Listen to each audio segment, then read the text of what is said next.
Welcome to Conversations with Educators, where we bring educators from across the country to talk about topics like college and career readiness, graduation tracking, teacher growth, assessment coordination, master scheduling, staffing, and more.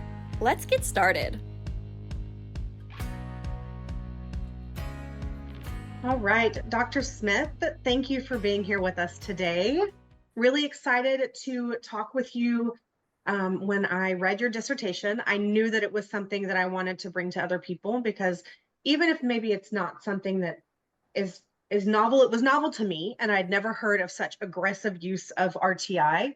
So we're going to spend some time today looking at the subject of closing the achievement gap with RTI. As we go through this presentation, we're just going to take a second to introduce Dr. Smith and give him a moment to introduce himself.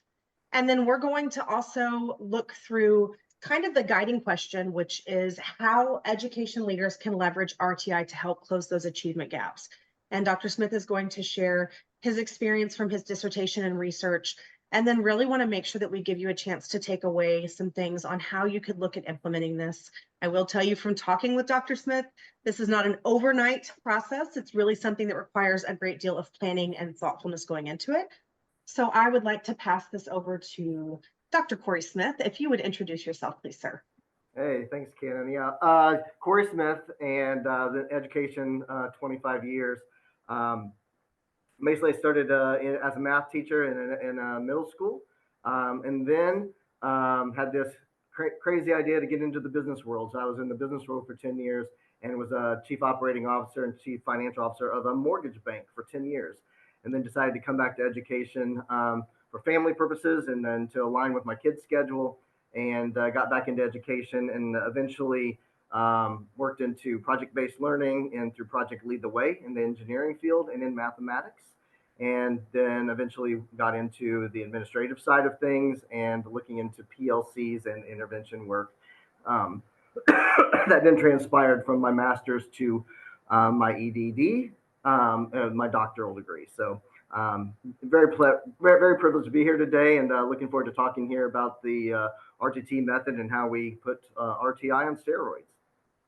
I love that. And I will say, I have to ask the question, like, having gone to the business world, I'm always curious, how do you feel that overlaps with what you're doing in education? Like, what skills did you take away from that have helped you in your current role? I think a big thing that I've noticed, and I think we've talked about this before, Cannon, is the speed of change in business versus the speed of change in education. And what I learned out the hard way of doing some other initiatives early in my educational career, seeing that the speed of educational change is extremely slow compared to the speed of change in the business world. But the other thing is the adaptability piece that I learned in the business world, because you're looking at numbers, you're looking at data and making adjustments on the daily, and that translates perfectly into the education world. And I think we need to take something from the business world into the education world to make sure we are utilizing data at every avenue that we possibly can, rather than just resting on our own morals to get things done. So those are the two big takeaways that I had from the business world into coming into the education side of things. Well, I appreciate you sharing that. I'm just always curious, because I really do think, you're running a business, a very large business with a lot of stakeholders and a lot of clients. And we know that education is more competitive than ever. So really happy to have you here today. And so once again, just want to review this guiding question. How can education leaders leverage RTI to help close the achievement gap? And all educators know RTI. I think it's something we throw around. We love our acronyms in education. But when I heard you and read your dissertation and really dug into the way that you use that, I think it's super interesting, one, because it was during COVID. So I know that did alter the results. And so maybe we're not looking at, growth, but we're looking at less of a shrinkage, which is kind of what your data showed. Is that correct? Yeah, absolutely. Yeah. And so kind of like a 30,000 foot view, I was at a district that had a high level of poverty. And we were looking at and looked at a lot of different things. We did the project-based learning route. We looked at some other initiatives throughout the district. And when I arrived at the elementary school, I knew we had to do something very creative at the elementary level to really get our scores up, because they were really struggling when I took over in that school in that role.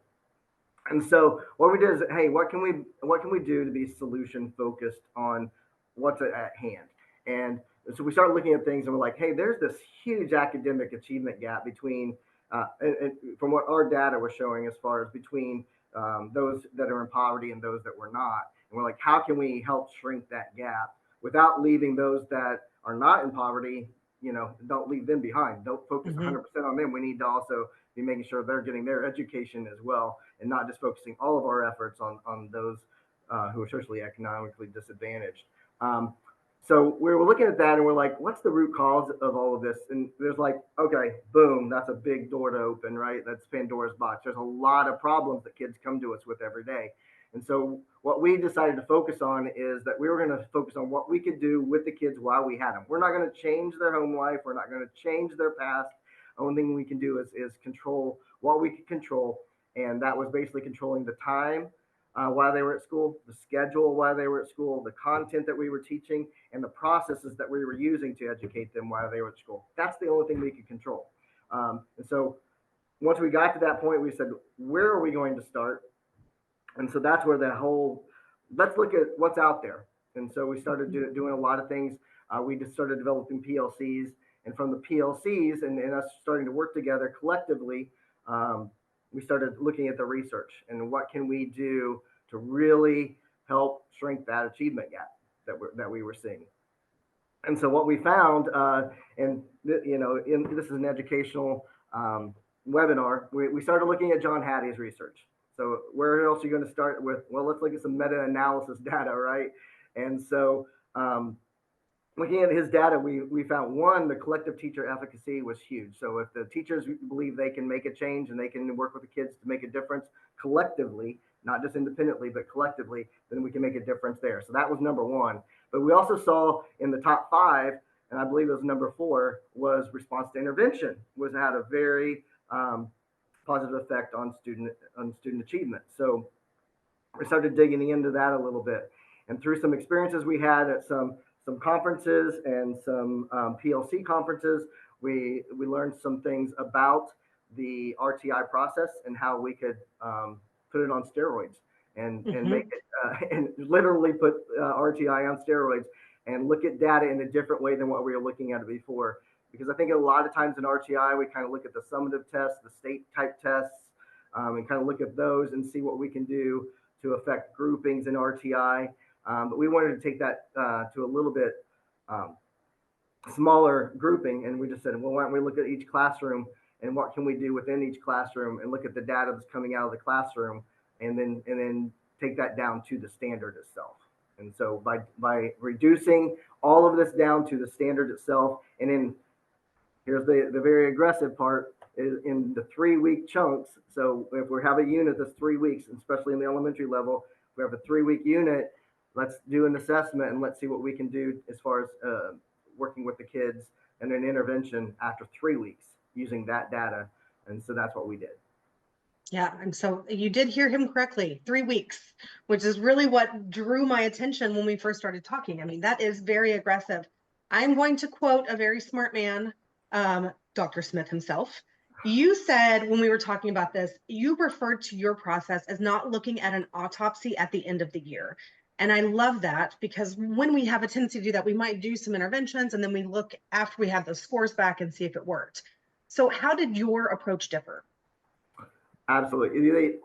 It's actually that what I just finished saying before is that end of the year test, those state tests are more autopsies. It's like what happened at the end of the year when that student wasn't achieving, and now we found out they weren't achieving, and we have that data, and that's the autopsy report. But what we wanted to do is create actionable data that we can immediately address, that then we can hopefully that student doesn't get a year behind before we figure out there's a problem. We wanted to keep them on track as close as we possibly could. So we consider this intervention model a tier 2 model, where we're addressing what happened just in the classroom in the last unit. And so that's how we addressed in what we considered tier 2.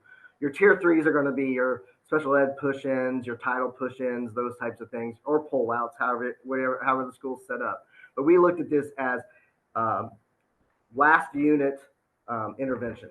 So what they didn't get in the last unit, we're going to intervene in the next 3 weeks over those while we're continuing to move forward. So that's the other part of this is Mm-hmm. we have to do a really good, and when we're talking about interventions, it's about catching kids up and as fast as we possibly can catch them up. I mean, if you ask any teacher, when would you like your kid to know this? Do you want them to know it next year or do you want to know it sooner, right? And so that's why we decided on the 3 weeks. But if we make that data actionable, we can take those interventions immediately and then hopefully get that kid caught up. But waiting a year, it just wasn't going to work. Yeah, I really like that. And so you did your research. You were in a previous district. What did it show? Because I kind of gave a little glimpse that it You did did. work. But I'd love to kind of hear you talk about the results that you saw when you were going through this process and how it paid off for you specifically. So what we found in the data, so we had a pre-group and then we had a post-group. And you mentioned this, Cannon, and then right in the middle of the research was COVID. And so I'm like, well, this is going to affect our results, but how is it going to affect our results? And so we just continued to play it out. So our pre-kids took it in 2018, our post groups took it in 2021. So there was that and during that time is when we did these 3-week interventions.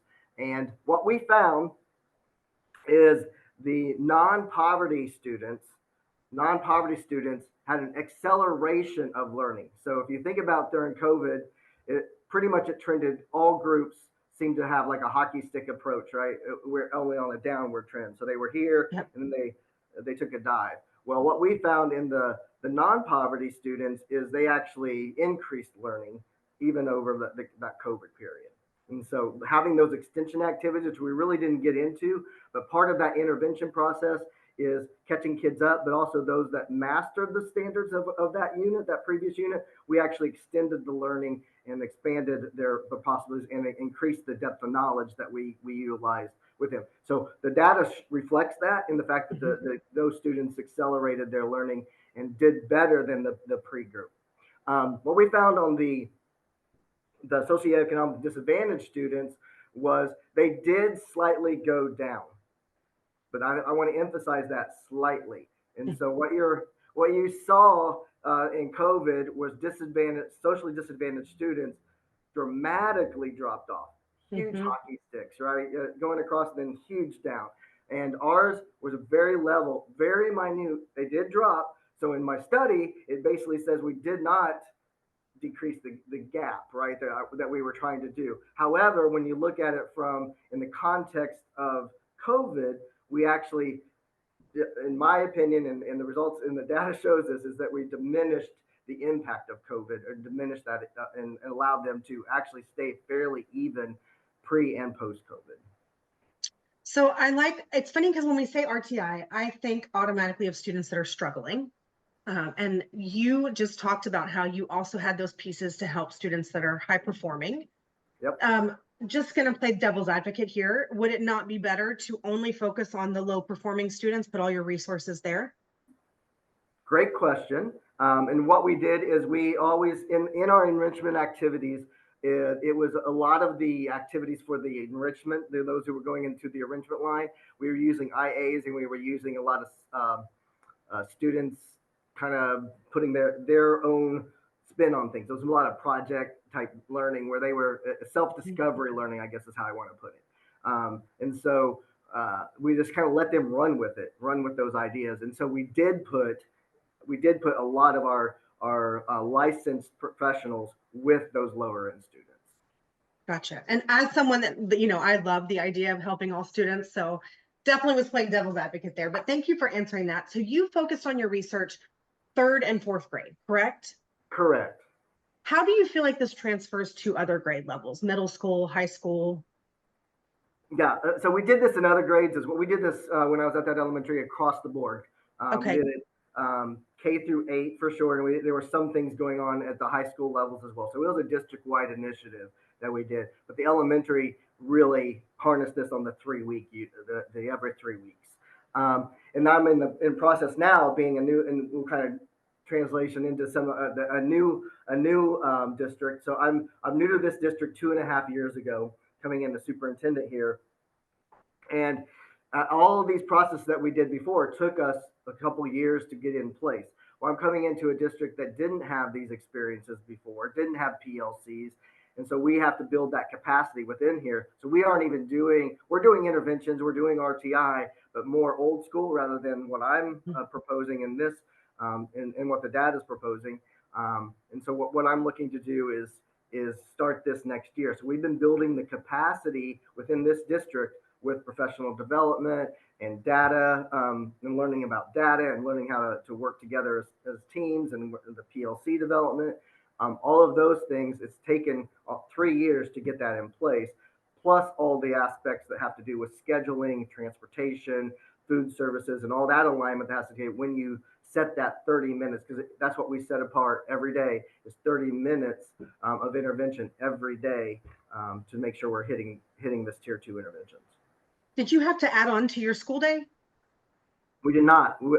We were very creative and was able to find that time within the day. If everyone's working together, and I mean, we have teachers working on this, we have teacher committees, the administrators working on this, to figure out where there is time in the day that we could sacrifice to make sure that we're focusing our efforts on that intervention piece to get on student learning, right? Everything we want to do that we possibly can, we want to focus on student learning. So I just heard you say like having those teacher committees, because I think such a big part of this is people buying in. So how did you encourage that buy-in other than, I love the 2.5 years, like allowing the time to adapt to an idea and not shoving it on someone? What do you think really helps with the buy-in for you? Yeah, that was the big piece is on day one, when I met everyone in the district, and our day one, this topic was put on the board. Hey, here's where we're going. We're not going to, and basically stating that and reiterating that throughout the years and with the administrator too. And then I call it incremental change and ratcheted change. And so what we do is we want to ratchet where we're clicking and moving forward, but we're not going backwards every day. So it's just, that's how I like to think of it. I like to have images in my brain when I think of things and try to describe it, but ratcheted change where we're consistently daily getting better, but not going backward. And that's really what's helped us in this district. And the teachers were ready and willing to do what needed to be done. And obviously you have to support them as well. You can't tell them we're going to do this and then not provide the support and the foundational work to get there. You can't rely on someone just to do that on their own. You have to support the process and finance the process. It's a big package. There's a lot of things that go into this. It's not something that you go into. It's not for the faint of heart to attack something like this. It is something you're intentional with, but you build the capacity daily and over time. So for someone that would say, okay, I find this very interesting to do intensive, 3 weeks, what needs to be done? How do they get started? What are some of those processes that you talked about? Professional development, like there's so much to it. Right. There is so much. So one of the things that you definitely have to do is you have to have your curriculum mapped to know where you're going to put in these assessments. And then we use common form of assessments so that we know what our assessments are. So we then know how we know what the data is coming out of it because we own those assessments. So that's a very important piece, that the teachers own the questions and so that process in and of alone is part of that capacity building. So you have to have all of these things in place in order to even step into this. You can't just not have things. So you have to build all of these along the way. When you talk, go ahead. Sorry, Dr. Smith, when you talk about those assessments and having them built is that by like grade level? Like are all of your English teachers using that same reference point? Yes, so they work together as teams to develop their common formative assessments that they're going to use for this purpose, and not necessarily for the grades, but for this purpose, and to decide whether a student has mastery over a standard, partial mastery, or non-mastery. That's what they're looking for out of this assessment. There could be other assessments along the way for grades, those types of things, but this would be the one that would be used to determine intervention groups. Okay. So looking back on what you did in your first district, what do you feel like you are trying to do differently this time?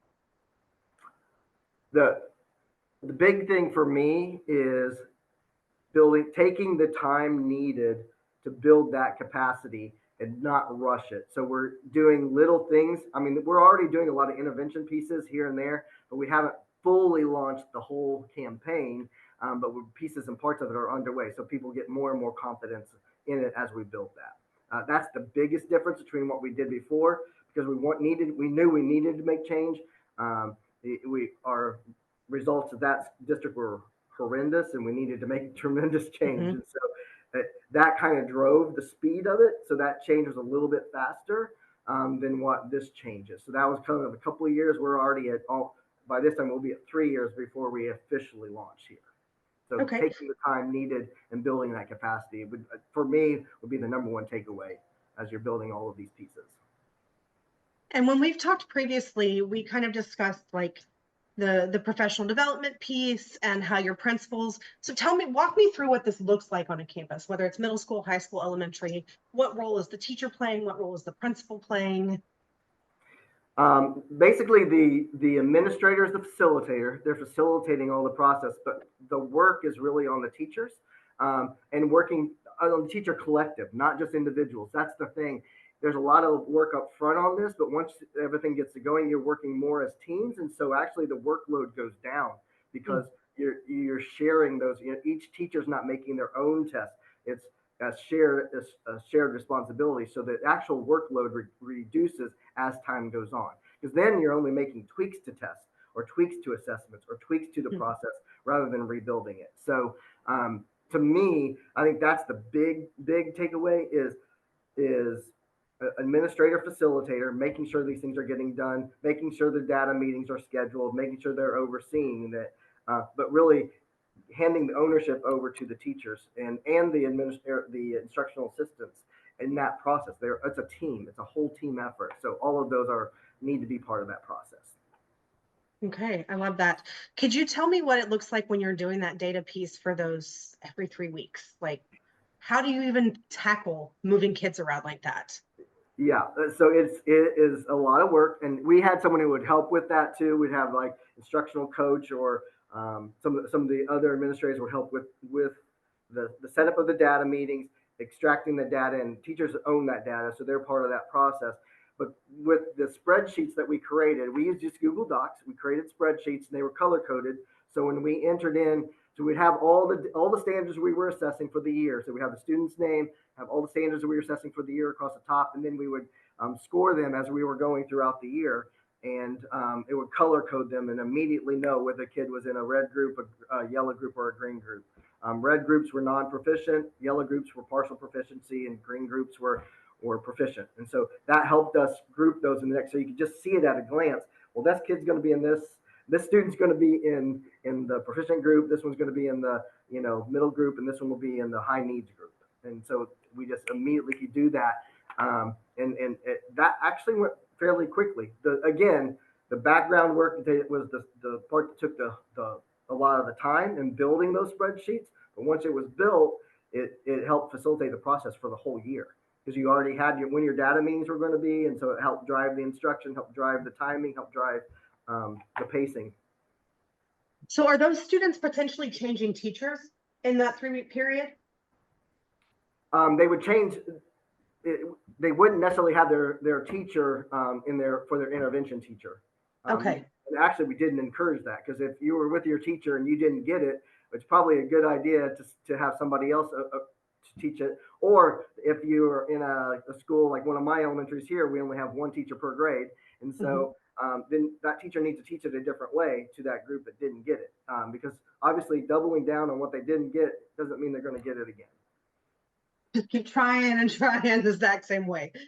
What about, so having had high school experience, I would love to know how you think you could apply this, or what does it look like for your high school that's doing this? What would my students be doing? Would they be changing their teachers every 3 weeks, or would I have groups inside one classroom? Yeah, so again, if I was getting this started, I wouldn't do it necessarily as a whole school, but if I was getting it started, I'd really focus on your core subjects such as ELA and math. That's where I would start with the process. But what we would do is we'd create in the high school what we call win time, what I need time, win, WIN. And what we would do is during that time, those students would then be assigned to go to their win, and they would get that instruction on what it is that they missed that previous 3 weeks or 4 weeks. Or in high school, it's a little different because units are a lot of times longer, but we would go back and make sure that learning gets recaptured. And so it would either be with the same teacher, or if it's a science department and they wanted to flip it around to different teachers are teaching the intervention part of that, you can do that. There's not a one size fits all. That's the thing. It's by school, because each school is going to be unique, and so you have to make it your own. And that's it's not, you can't just cookie cutter this. It's something you got to look at and have the teachers own to make it what they want it to be. But that's how I would do it in a high school or a middle school situation. Would be to create that time that then students are then given passes to go to that intervention time for that particular teacher or subject. Okay, yeah, so I can visualize that kind of pass system. What we're going to wrap up here in just a minute, but I want to leave some time for Q&A. Is there anything that you would like to share before we open up the floor to questions? No, there's just a lot of information out there on RTI, and basically all the RTI information, books and articles, all that is relevant. So it's not like this is replacing that. All it is taking the timelines and speeding them up. That's the difference, is making sure that, and then you're having that actionable data in a 3-week period of time, or a shortened period of time over what is typically done. It doesn't dismiss all the research and everything in RTI, because it's a sound platform. It's just accelerating it. Any favorite resource that you would recommend? One of my favorites is Mike Matos. He actually works for a company called Solution Tree. He's the one who actually started this process in my mind at a conference way back in, I believe, 2016.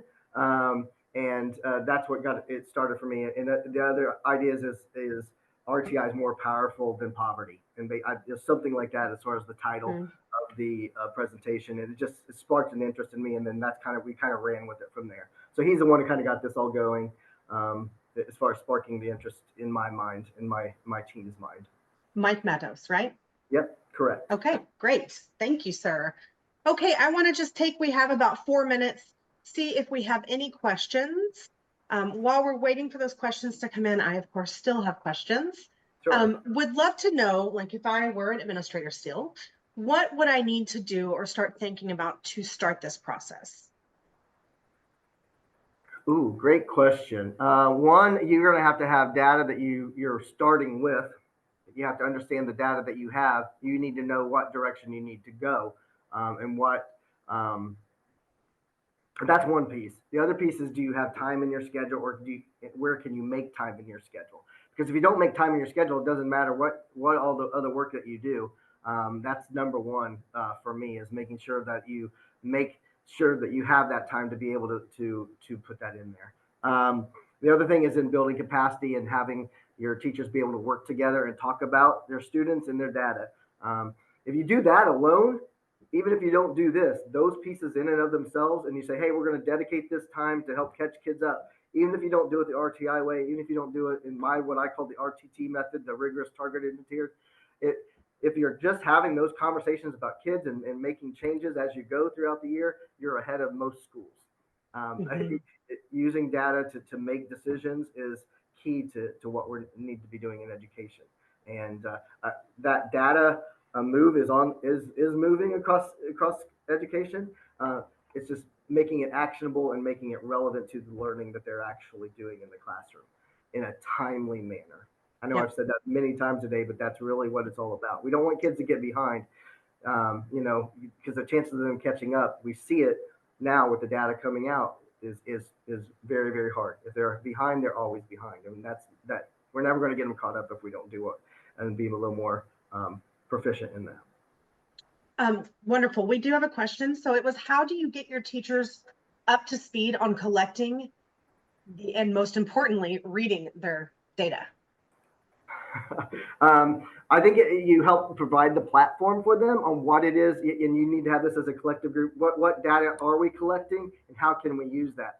Some of it is just going to be a reference point, and for me, it's the end of year assessments. It's just a snapshot in time. It doesn't tell me what I'm going to do for my educational purposes this year. It's going to tell me what I'm going to do next year, but it doesn't tell me what I can do now. Whereas the data that you can use every 3 weeks or every 4 weeks, however you set it up, that you can make the change now, and you can affect that kid's learning right now. So to me, that's how you start on what you have. And maybe some of the assessments you're already giving, you can extract data out of there if you have it by standard that's being assessed. That's key. If you need to be able to go through each question and see which standard does this apply to, and then be able to put that then on the spreadsheet to be able to track that standard and how each of those students are doing. So you might already have an assessment that you can use and start extracting that data to know standard by standard. Here's the key as far as standards go. We always look at it as standard by standard and student by student. So each student, you need to know each student and what standard they know. Not just that they got an A or they got a B in your class. That means nothing as far as what they understand. Do you feel that PLC piece that you've implemented is really crucial to that as well? 100%. I would say you need to be able to be, and we've talked about this before, Cannon, teachers need to be vulnerable with their peers. To say, hey, I don't understand this, help me. And to say, and then others be able to stand up and say, hey, I can help you with this because we do okay with there. But hey, guess what? I'm not very good at this and you're good at that. Help me with that. Vulnerability is, teachers want to own that, right? We typically are in silos and we want to do our own thing. But that PLC piece is very important to create that vulnerability. And that's a learned skill in education that I found. Yes, it is. And you guys know I love talking about vulnerability. I think that's what's going to lead to growth. I want to thank you so much, Dr. Smith, for being with us today.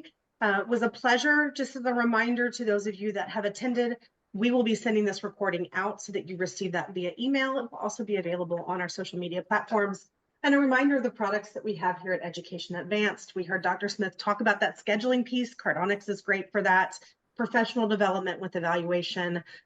It was an absolute pleasure, sir, and thank you for your time today. Thank you, Ken. It was a pleasure. Thanks for joining us. If you want to learn more about college and career readiness, graduation tracking, teacher growth, assessment coordination, master scheduling, and staffing, be sure to subscribe to our newsletter. Until next time.